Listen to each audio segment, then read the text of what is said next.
The use of Adobe bricks dates back thousands of years to ancient times and is one of the earliest building materials in history. Adobe is a Spanish word that basically just means mud brick, but Adobe has been and is still used around the world, even today. Adobe bricks are made from a mixture of earth and dry organic matter, such as grass. Dry grass can clearly be seen in the composition of some of the bricks of my hut. Other structures, such as ovens and stoves, can also be successfully built with Adobe. This Adobe rocket stove has been exposed to rain several times and even suffered a thermal crack, yet it still remains intact and fully functional. I built this Adobe hut almost 3 years ago. As you can see, despite 3 rainy seasons, the hut is still in excellent condition. In this video, I am going to show you in detail exactly how I make my Adobe bricks. The earth around my hut is composed of a lot of clay and rock.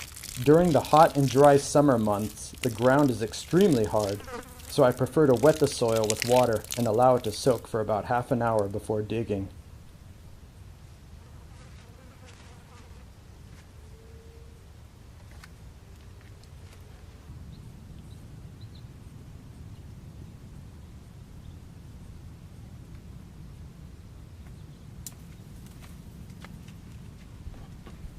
I poured these bricks the day before.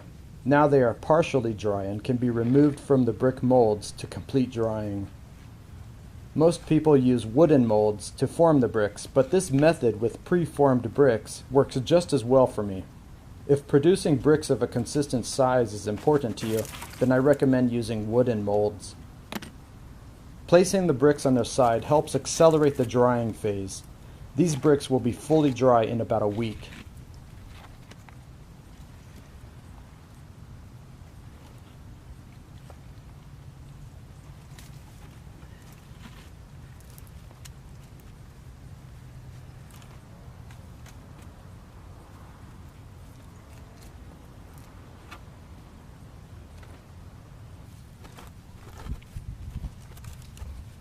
Now I am putting the brick molds back together again so I can pour some more mud into them.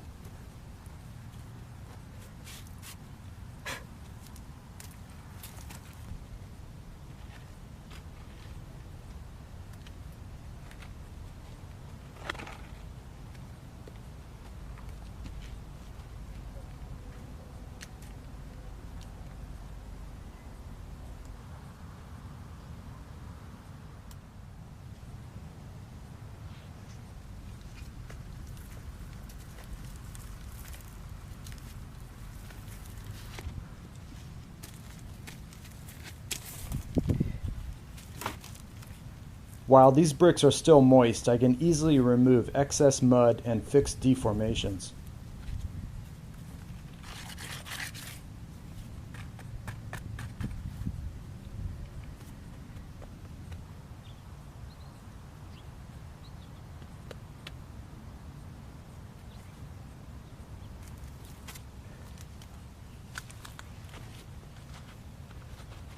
The final step that I do when making Adobe bricks is to sand the fully dried bricks with this flat sanding stone.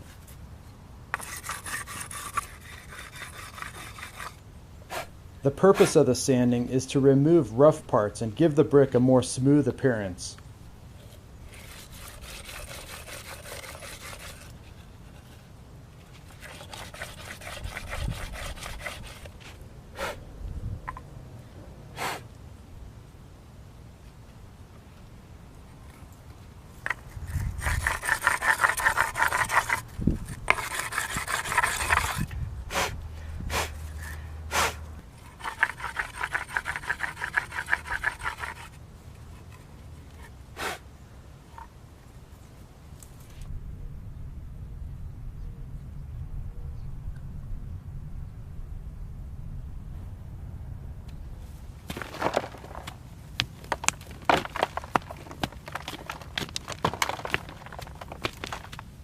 Now I am digging the earth to collect material to make more bricks.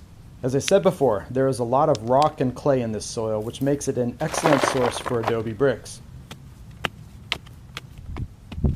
The large rocks are removed, but I use the small pebbles that measure 2 centimeters or less.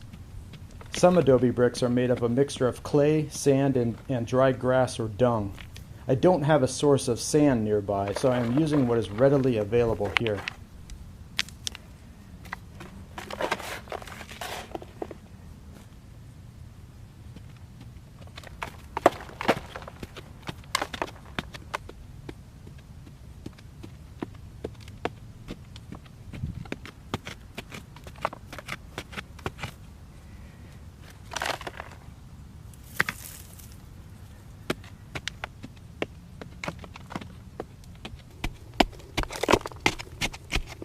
The top part of the soil is softer and contains more organic matter.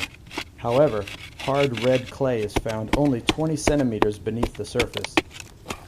Clay is a very important ingredient to hold the bricks together. Without clay, they would easily crumble when dry.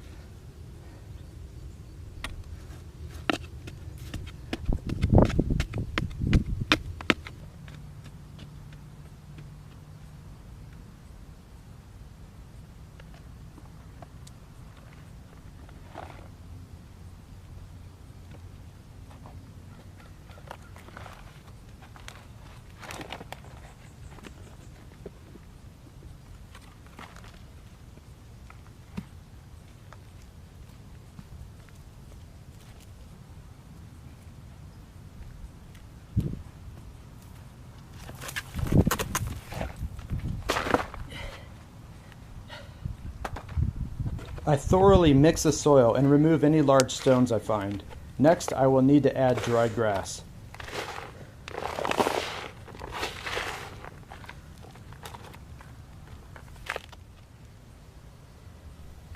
I've also used dried cattail leaves in my adobe brick mixture, but dry grass is abundant at this time of year around the hut. The dry organic material helps to prevent excessive shrinkage and cracks during the drying phase. It also helps to hold it all together. I use about 1 handful of dry grass per brick.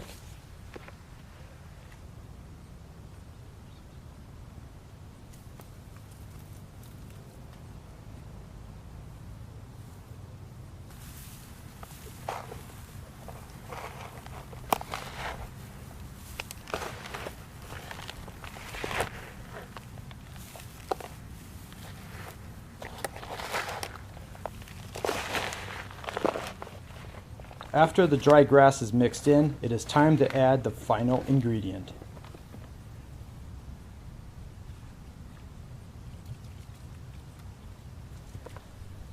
I slowly add enough water to make a thick mud paste that is not runny.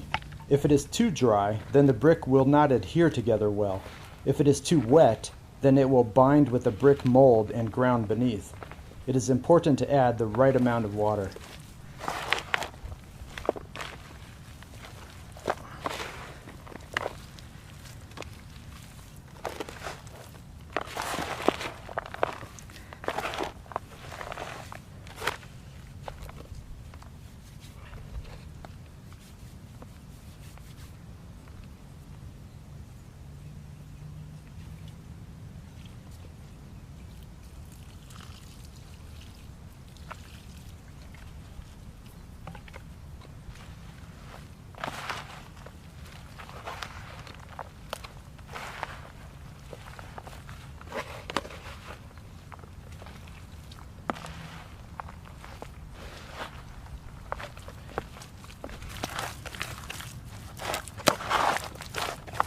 After thoroughly mixing the mud, I prefer to let it sit for about 15 minutes so that all the dirt and clay particles combine with the water to create a uniform mixture.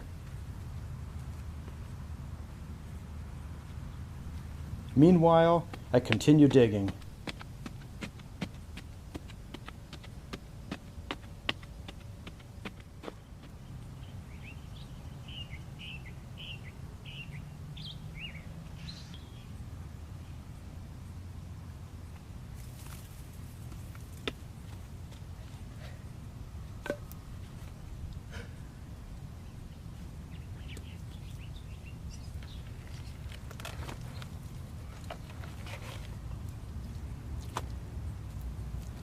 Now I fill the molds with the heavy sticky mud.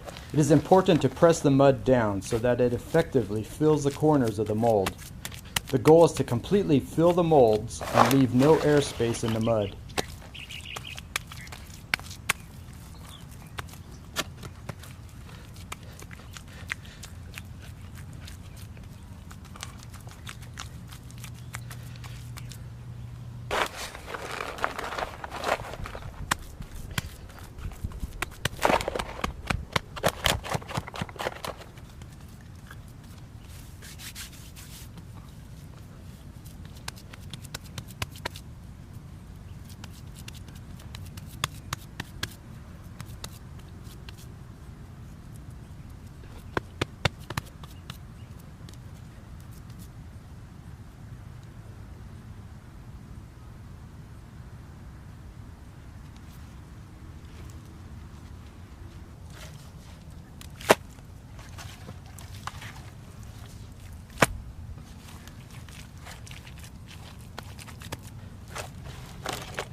In the same way, I fill the other two molds. Then I let them sit until tomorrow, when I will repeat this process all over again.